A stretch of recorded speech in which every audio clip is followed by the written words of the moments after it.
Notice करा, आधी उपमुख्यमंत्री एकटे झाले, आता 9 जणांना सोबत घेऊन गेलेत, तरी सुद्धा अजित पवारांची डाळ काही गळताना दिसत नाही. काकांच्या नादी लागू नका असं वारंवार शालिनीताई पाटील यांनी म्हटलं होतं. जितकं शरद पवारांच्या राजकारणाला ओळखते तितकं जर कोणी शरद पवारांच्या आडव्यात गेलं तर शरद पवार त्या व्यक्तीला कधीच सोडत नाहीत, हे बोल होते शालिनीताई पाटील यांचे. ज्यावेळी राजकारणामध्ये एखाद्या व्यक्तीचा अनुभव दांडगा असतो त्यावेळी त्या व्यक्तीचं मत लक्षात घ्यायचं असतं, हे कदाचित अजित पवार विसरले आणि त्यामुळेच खरा घोळ झाला.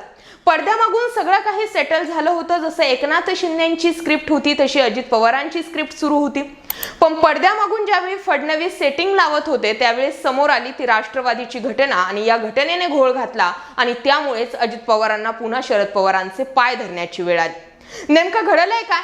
नमस्कार, मी विजया वामन. शिंदेच्या स्क्रिप्टवर आता अजित पवार चालताना दिसतात. याच घडामोडीत पडद्यामागे देवेंद्र फडणवीसांच्या हालचालींनी वेग घेतलाय आणि मागून जशी एकनाथ शिंदेची सेटिंग लावली तशी सेटिंग अजित पवारांची लावत असताना समोर आली ती राष्ट्रवादीची घटना.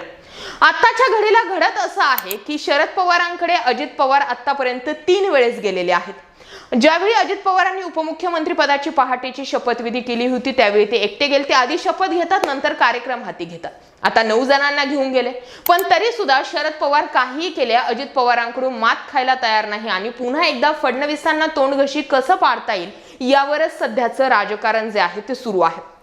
पवारांच्या राजकारणातल्या घडामोडी बघितल्या तर आपल्याला एक गोष्ट ठळकपणे दिसते, ती म्हणजे अजित पवार यांना जेव्हा एखाद्याचा कार्यक्रम करायचा असतो तेव्हा ते त्याची गंध वार्ताही कोणाला लागू देत नाही. पहाटेच्या शपथविधीपासून अजित पवार या धाटणीचं राजकारण करतात. राष्ट्रवादीच्या मेळाव्याला दांडी मारणं असो किंवा मग अचानक नॉट रिचेबल होणं असो, त्यानंतर आता अचानक देवगिरीवरून राजभवनात जाणं आणि थेट भाजपा सरकारमध्ये सामील होणं, ते पण राष्ट्रवादीतल्या पहिल्या फळीतील नेत्यांना, बड्या दिग्गजांना घेऊन अजित पवारांनी बंडखोरी केली. मग असं काय घडलं की ज्यामुळे आता पुन्हा एकदा अजित पवारांना शरद पवारांकडे जाण्याची वेळ येत आहे? जे छगन भुजबळ म्हणाले, जे तुम्ही पेरलं शरद पवार साहेब तेच उगवत आहे. अजित पवारांनी तर थेट शरद पवारांचं वय काढलं. मग असं काय घडलं या मधल्या टप्प्यामध्ये की आता अजित पवार वारंवार शरद पवारांकडे जातात? तर याच्या मागे सगळ्यात मोठा गेम असू शकतो तो म्हणजे पडद्यामागून जे देवेंद्र फडणवीस सगळी सेटिंग लावतायत, सर्व हालचाली करतायत, त्यामध्ये आडवी आली ती राष्ट्रवादीची घटना. शिवसेनेच्या घटनेत आणि राष्ट्रवादीच्या घटनेमध्ये सर्वात मोठा फरक हा आहे की राष्ट्रवादीच्या घटनेमध्ये जे राष्ट्रवादी काँग्रेस पक्षाचं अध्यक्षपद आहे ते नमूद करण्यात आलेलं आहे आणि शिवसेनेच्या घटनेमध्ये अध्यक्षपदाची किंवा कार्यप्रमुखाची कुठलीही माहिती नमूद नसल्यानं शिवसेनेवर एकनाथ शिंदे दावा करू शकले. पण आता अजित पवारांना मात्र ते जड जातं. त्या पलीकडे अजित पवारांनी शरद पवारांची भेट घेतली, यामागचं प्रमुख कारण म्हणजे शरद पवारांच्या गटातल्या आमदारांची सहानुभूती मिळवणं. आज जर आपण बघितलं तर लक्षात घ्या, राष्ट्रवादीच्या पक्ष आणि चिन्हावरनं मोठा वाद होण्याची शक्यता जी आहे ती निर्माण झालेली आहे. फक्त महाराष्ट्राचा विचार केला तरी अजित पवार 35+ असले आणि उरलेले आमदार हे शरद पवारांकडे असले तरी महाराष्ट्राच्या बाहेर सुद्धा शरद पवारांनी बरंचसं पेरून ठेवलेलं आहे. त्याचं काय करायचं हा प्रश्न अजित पवारांसमोर आहे. एकनाथ शिंदे यांच्या बंडावरनं एक गोष्ट तर आता सिद्ध झाली आहे. त्यामुळे आताच्या घडीला अजित पवारांकडे 33 ते 35 आमदार आहेत, तर शरद पवार यांच्या गटामध्ये 10 ते 15 आमदार आहेत. या 10-15 आमदारांना स्वतःच्या गोठ्यात वळवायचं असेल तर आपण शरद पवारांच्या जवळचे आहोत हे अगोदर अजित पवारांना दाखवून द्यावं लागेल. हे सगळी जी मिलीभगत आहे ही शरद पवारांचीच आहे हे दाखवून द्यावं लागेल.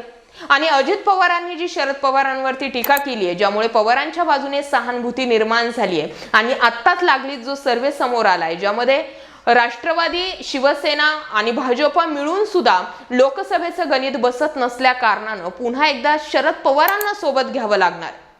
आता सगळे आमदार जे आहेत ते कन्फ्यूज आहेत ते अजित पवारांच्या या कृतीनं. अजित पवारांकडे हे आमदार येऊ शकतात आणि म्हणूनच कदाचित शरद पवार यांना वारंवार भेटून त्या आमदारांना स्वतःच्या गोटात ओढण्याचा अजित पवारांचा प्रयत्न सुरू असावा. अजित पवारांनी शरद पवारांचं भेट घेण्याचं दुसरं कारण असू शकतं ते म्हणजे डॅमेज कंट्रोल. बंडानंतर अजित पवार आणि शरद पवार यांनी एकाच दिवशी मुंबईमध्ये 2 वेगवेगळ्या ठिकाणी जे होते ते कार्यकर्त्यांना संबोधित करणारे मेळावे घेतले. यावेळी शरद पवारांनी फारसं बंड केलेल्या आमदारांना महत्त्व न देता तुमच्याकडे अजून माझ्याकडे वेळ आहे, तुम्ही परत येऊ शकता, अन्यथा 3 महिन्यांनंतर मी हा सगळा खेळ संपवणारच आहे एवढं म्हणून या सगळ्यांना कवडीमोल अशी किंमत दिली. पण अजित पवारांनी शरद पवारांना टार्गेट केलं, जयंत पाटील, जितेंद्र आव्हाड यांना बडवे म्हटलं आणि पुन्हा एकदा राष्ट्रवादीतील सगळी मिसळ जी होती ती समोर आली. शरद पवारांचा अजित पवारांना डावलणं अशा अनेक विषयांवर शरद पवारांना थेट असं टार्गेट अजित पवारांकडून करण्यात आलं. पण अजित पवारांची सगळ्यात जास्त टीका गाजली ती म्हणजे त्यांनी शरद पवारांचं वय काढलं. पवारांचं वय काढणं ही गोष्ट बऱ्याच लोकांना फारशी रुजली नव्हती आणि मग काय, त्याचा परिणाम राजकारणातल्या सर्व स्तरातून उमटला. यातून शरद पवारांना सहानुभूती मिळाली. शरद पवारांनी लगेच घोषित केलं होतं की ते आता महाराष्ट्रभर दौरे करणार आणि बंडखोरांच्या बालेकिल्ल्यामध्ये सभा घेणार. त्यानुसार पहिली सभा या वेळेला पार देखील पडली. पण शरद पवारांनी सूत्र पाळलं ते म्हणजे बंड झालेल्या आमदारांवर आणि मंत्र्यांवर टोकाची टीका न करणं, आणि हीच गोष्ट फारशी रुचली नसावी. आता सगळ्यात महत्वाचा घटनापेच जो आहे तो राष्ट्रवादीचाच आहे. राष्ट्रवादीची घटना अशी असल्यामुळे अजित पवारांचं हे बंड तरी यशस्वी होईल का अशा चर्चा सुरू झालेल्या आहेत. आणि जर हे बंड सक्सेसफुल ठरलं नाही तर देवेंद्र फडणवीसांसह भाजप हायकमांडची इमेज संपूर्ण डॅमेज होऊ शकते. त्यामुळे काहीही केलं तरी पूर्ण कस लावून हे बंड यशस्वी करण्यामागे फडणवीस आहेत आणि शरद पवार काही केल्या अजित पवारांची डाळ काय गळू देईना. आणि त्यामुळेच आत्ताच्या घडामोडी ज्या आहेत त्या अगोदर उपमुख्यमंत्री पदाची एकट्यानं जाऊन शपथ घेणं असो किंवा आता 9 आमदारांना सोबत घेऊन त्यांचा शपथविधी करणं असो किंवा 40 आमदार आपल्या सोबत असण्याचा दावा करणं असो, सगळ्या गोष्टींचं केंद्रबिंदू आहे शरद पवार. आणि जोपर्यंत शरद पवार या बंडाला हिरवा कंदील दाखवत नाही तोपर्यंत काही जरी झालं तरी अजित पवारांचं बंड यशस्वी होणार नाही यावरच शिक्कामोर्तब होतं. त्यामुळे जे एकनाथ शिंदेंनी करून दाखवलं ते काहीही केले अजित पवारांना जमणार नाही हेच यावरून शिक्कामोर्तब होतं. आता हा प्रश्न तुमच्यासाठी आहे, तुम्हाला काय वाटतं? शरद पवार अजित पवारांच्या बंडाला साथ देतील की पुन्हा एकदा अजित पवारांचं बंड हाणून पाडून देवेंद्र फडणवीसांना आपणच महाचाणक्य असल्याचं सिद्ध करून दाखवतील? कमेंटमध्ये व्यक्त व्हा. आजचा हा मुद्दा आणि विषय तुम्हाला आवडला असेल तर जास्तीत जास्त लोकांपर्यंत जरूर शेअर करा आणि आपल्या चॅनलला सबस्क्राईब करून हे चॅनल पुढे नेण्यासाठी आम्हाला जरूर सहकार्य करा. जय महाराष्ट्र पब्लिक.